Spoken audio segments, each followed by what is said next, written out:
جب تک اس ملک کے اندر یہ جو فرقہ پرستی کا خاتمہ نہیں ہوگا، اور آج دیکھ لیجیے میں آج بھی کہہ سکتا ہوں ایک درد دل کے ساتھ، اور میں معافی چاہتا ہوں، 7 بار آپ سے معافی چاہوں گا کہ ابھی بھی بعض، میں کسی کا نام نہیں لیتا لیکن بعض مکاتب فکر کے جو جلیل علماء ہیں، جلیل علماء تو کبھی اس طرح کی بات نہیں کریں گے، لیکن جو بعض لوگ ہیں وہ کہتے ہیں کہ اس مسجد میں نماز نہیں پڑھ سکتے، اس کے پیچھے آپ نماز نہیں پڑھ سکتے۔ اگر یہ ہمارا حال ہے تو ہم قوم کو کس طرح اکٹھا کر سکتے ہیں؟ آپ کو پتہ ہے میں ان مسائل پر کم بات کرتا ہوں لیکن ضروری بڑا سمجھتا ہوں۔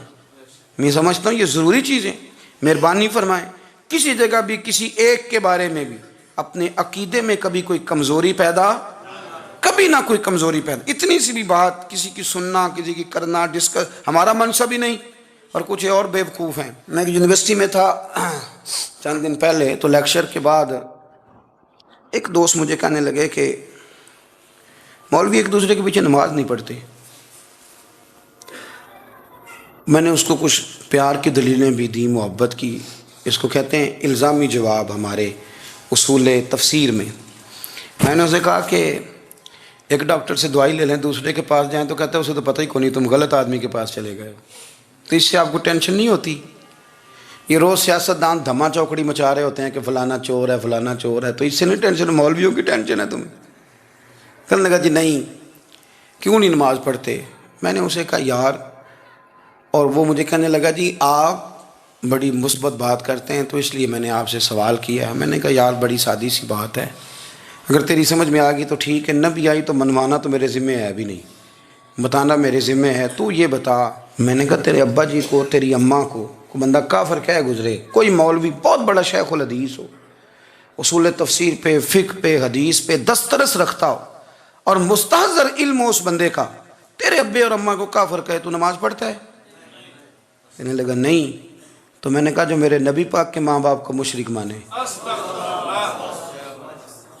اور میں نے کہا اگر تم نے دلیل چاہیے ہوگی تو بندے میں تمہیں دوں گا، اور بائی نیم دوں گا، اور میں ان کی تحریریں تمہیں دوں گا جو مر گئے یہ لکھتے ہوئے کہ چونکہ وہ پہلے چلے گئے تھے، انہوں نے کلمہ نہیں پڑھا، لہذا معاذ اللہ صبح معاذ اللہ دوزخ میں جائیں گے۔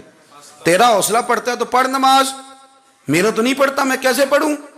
اور اس قدر کمزور نظریے ایک آدمی کہ اپنے قلم سے لکھتا ہے، اپنے قلم سے اپنی کتاب میں لکھتا ہے کہ جس مچھلی کے پیٹ میں حضرت یونس نے کچھ دن گزارے وہ مچھلی جنت میں جائے گی۔ دے شرم نہیں آتی؟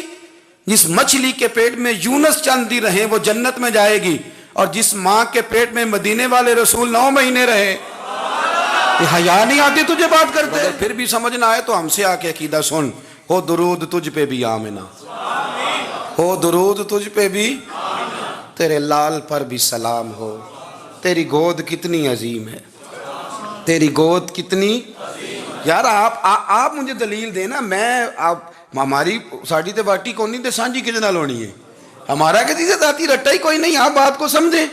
لیکن تجھے کوئی اور چیز لکھنے کو ملی کوئی نہیں، تو نے قلم اٹھایا اور تو تکلیف دیتا ہے نبی پاک کو، تو وصیت والدین کو معاذ اللہ یہ لفظ کہہ کے گزر جاتا ہے۔ اور ان کے نام دیکھو، آمنہ، نام کیا ہے؟ آمنہ۔ آمنہ نام کافروں جیسا ہے، اور والد کا نام کیا ہے؟ سبحان اللہ۔ عبداللہ کا معنی یہ کافروں جیسا نام ہے؟ مت ماری ہے، اور کتابیں لکھی جا رہی ہیں، اور سیرت لکھی جا رہی ہے، اور دلیلیں دی جا رہی ہیں، لوگوں کو خیال ہی نہیں آتا۔ عجیب فلسفہ ہے۔